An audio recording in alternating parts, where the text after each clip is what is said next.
tempat dan tahun berdiri Kerajaan Tarumanegara. Kerajaan Tarumanegara berpusat di tepi Sungai Citarum, Jawa Barat.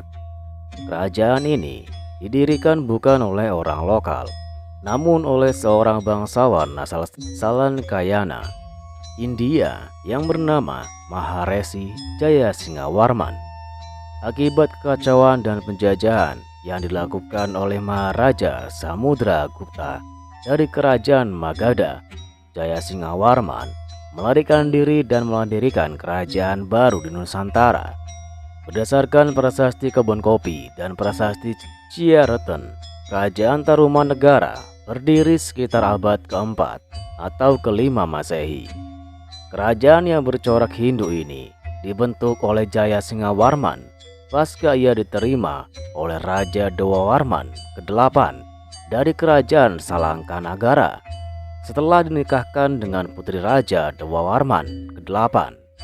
Jayasingawarman kemudian membuka wilayah kekuasaan baru hingga ke daerah yang kini dikenal sebagai Bekasi dan diberi nama Kerajaan Taruma pada tahun 358 Masehi. Sejak saat itu, Jayasingawarman berkuasa selama 24 tahun. Setelahnya, atau tepatnya 3 tahun 382 Masehi. Setelah mendirikan Kerajaan Tarumanegara, ibu kota Kerajaan Tarumanegara, Jayasingapura, menggantikan pusat pemerintahan dari kerajaan ayah mertuanya, Kerajaan Salangkanagara. Sejak saat itu, Kerajaan Tarumanegara berkuasa atas kerajaan-kerajaan setempat, sementara Kerajaan Salangkanagara hanya menjadi kerajaan daerah biasa saja. Pendiri Kerajaan Tarumanegara. Jayasingawarman adalah pendiri Kerajaan Tarumanegara pada periode 358 sampai 382 Masehi. Ia merupakan seorang Maharesi berkebangsaan India dari dinasti Salangkayana yang terletak di India. Ia kemudian memutuskan ke Nusantara karena daerah kekuasaannya diserang dan ditaklukkan oleh Maharaja Samudragupta dari Kemaharajaan Gupta. Jayasingawarman kemudian menikah dengan putri Raja Dewawarman ke-8, Raja Salangkanagara yang ketika itu berkuasa di sebagian wilayah Jawa Barat. Pada masa kekuasaan Jayasingawarman, pusat pemerintahan kerajaan beralih dari Rajataputra ke Tarumanegara. Rajataputra atau biasa disebut Salangkanagara atau Kota Perak merupakan ibu kota dari Kerajaan Salangkanagara yang terletak di kawasan Teluk Lada, Kabupaten Pandeglang, Banten. Kota tersebut menjadi pusat pemerintahan raja-raja Salangkanagara dari Dewawarman I sampai Dewawarman ke-8. Setelah pusat pemerintahan berpindah ke Tarumanegara, status Kerajaan Salangkanagara berubah menjadi kerajaan daerah atau dapat disetarakan sebagai negara bagian. Di samping Kerajaan Tarumanegara muncul menjadi kerajaan utama di wilayah Jawa Barat. Sejak wafatnya Jayasingawarman, tampuk kekuasaan Kerajaan Tarumanegara dilanjutkan oleh Dharmayawarman. Namun, sayangnya, sepak terjang Dharmayawarman tidak begitu banyak tercatat dalam sejarah. Baru sejak pemerintahan Purnawarman sebagai raja ketiga, Kerajaan Tarumanegara berhasil mencapai puncak kejayaannya. Sepanjang sejarah Kerajaan Tarumanegara, terdapat 12 raja yang pernah memimpin sebelum akhirnya kerajaan itu runtuh. Raja-raja Kerajaan Tarumanegara yang pernah menjabat tersebut sebagai berikut. Yang pertama, Jayasingawarman 358 sampai 382 Masehi. Yang kedua, Dharmayawarman 382 sampai 395 Masehi. Yang ketiga, Purnawarman 395 sampai 434 Masehi. Yang keempat, Wisnuwarman 434 sampai 455 Masehi. Yang kelima, Indrawarman 455 sampai 515 Masehi. Yang keenam, Candrawarman 515 sampai 535 Masehi. Yang ketujuh, Suryawarman 535 sampai 561 Masehi. Yang kedelapan, Kertawarman 561 sampai 628 Masehi. Yang kesembilan, Sudawarman 628 sampai 639 Masehi. Yang kesepuluh, Hariwangsawarman 639 sampai 640 Masehi. Yang ke-11, Nagajayawarman 640 sampai 666 Masehi.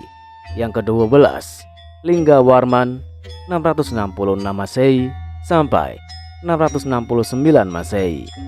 Puncak kejayaan Tarumanegara. Sepanjang sejarah kerajaan Tarumanegara, hanya ada satu raja yang benar-benar membawa dampak besar bagi kerajaan Tarumanegara.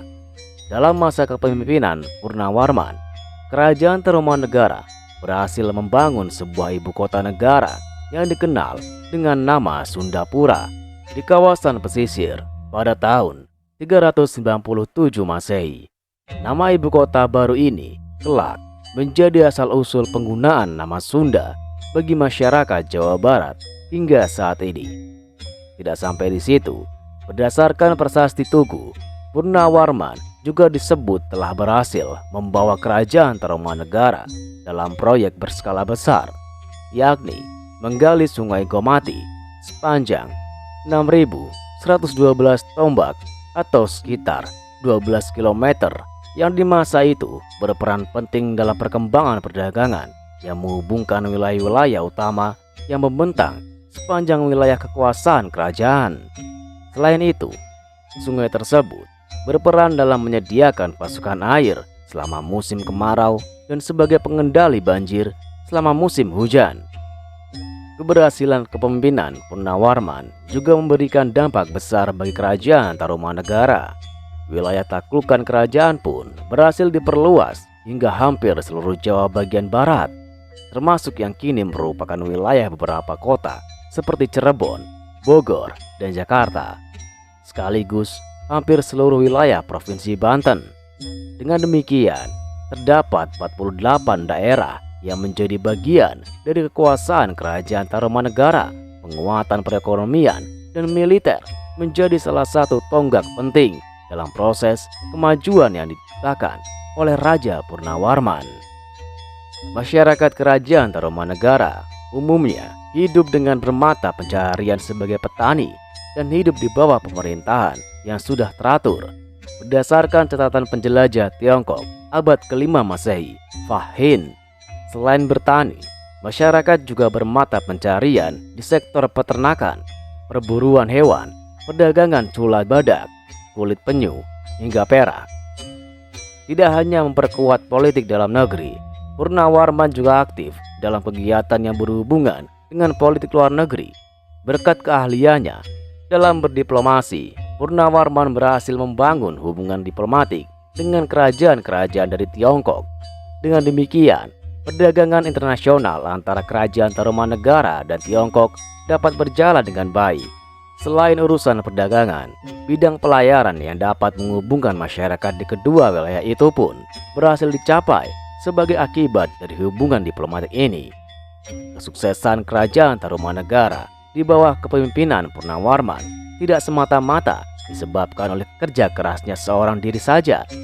Dalam mengembangkan politik dalam negeri maupun luar negeri, Purnawarman dibantu oleh kedua adiknya, Cakrawarman yang menjabat sebagai panglima dan Nagawarman yang menjabat sebagai panglima laut.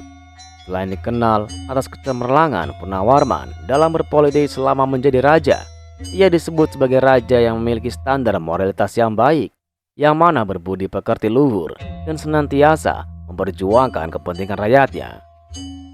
Sebagai kerajaan yang memiliki pendiri yang berasal dari tanah Hindustan, kerajaan Tarumanegara pun tak luput dari praktik ibadah yang berdasarkan ajaran Hindu.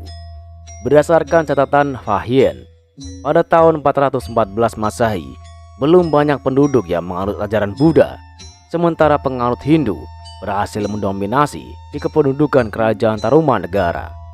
di bawah kekuasaan Purnawarman, Kerajaan Tarumanegara pernah melakukan ritual persembahan hewan ternak sebanyak 1000 ekor sapi kepada Dewa Brahmana sebagaimana yang terekam dalam prasasti Tugu. Keruntuhan Kerajaan Tarumanegara. Kerajaan Tarumanegara mulai kehilangan pengaruh yang kuat sejak diperintah oleh kepemimpinan Raja ke-12 Linggawarman yang berkuasa sejak 666 Masehi. Setelah 3 tahun berkuasa, Linggawarman meninggal dunia, sehingga kekuasaan yang dipegangnya pun harus diserahkan kepada menantunya, Tarusbawa. Kekuasaan Tarumanegara tidak dilanjutkan oleh Tarusbawa karena ia lebih memilih untuk kembali ke wilayah asalnya. Kerajaan Sunda yang sebelumnya berada di bawah kekuasaan Kerajaan Tarumanegara. Bagi Tarusbawa, Kerajaan Tarumanegara sudah tidak memiliki pengaruh besar seperti masa lampau, sehingga dianggap sudah usang. Ia mulai berencana untuk mendirikan kekuatan baru ketumpuan Kerajaan Sunda. Kerajaan asalnya, Tarusbawa, juga berusaha mengalihkan pusat kekuasaan Kerajaan Tarumanegara kepada Kerajaan Sunda. Hal ini mengundang perpecahan lebih lanjut ketika Kerajaan Galuh yang juga berada di bawah kekuasaan Kerajaan Tarumanegara menarik diri dari kekuasaan Kerajaan Tarumanegara.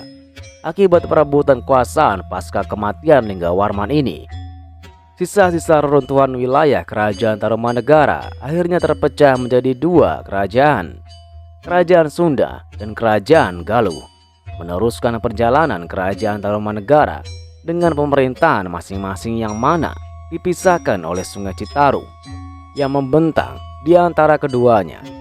Keruntuhan ini pun didukung pula oleh gempuran dari luar, di mana pada saat itu Kerajaan Majapahit mulai berusaha menyerang dan menaklukkan Kerajaan Tarumanegara.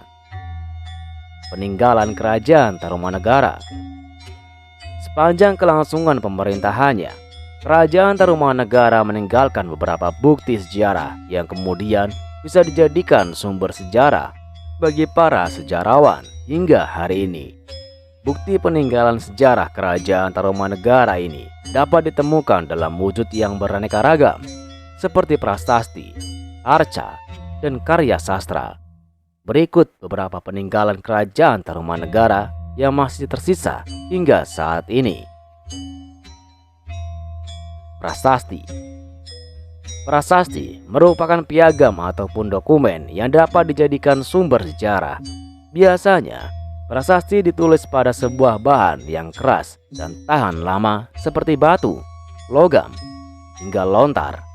Dalam membuktikan keberadaan dan jalan sejarah Kerajaan Tarumanegara pun, para sejarawan memperoleh banyak informasi dari prasasti yang ditemukan. Sepanjang penggalian arkeologis yang dilakukan sejauh ini, terdapat 7 buah prasasti yang menjadi bukti keberadaan Kerajaan Tarumanegara. Prasasti-prasasti tersebut ditemukan secara tersebar, terutama di daerah Bogor yang ditemukan 5 buah, disusul di Jakarta yang menyisakan 1 buah, kemudian di Lebak, Banten yang ditemukan 1 buah. Berikut 7 prasasti peninggalan Kerajaan Tarumanegara tersebut. Pertama, Prasasti Ciareten atau Ciampea. Prasasti ini ditemukan di Ciampea, Bogor.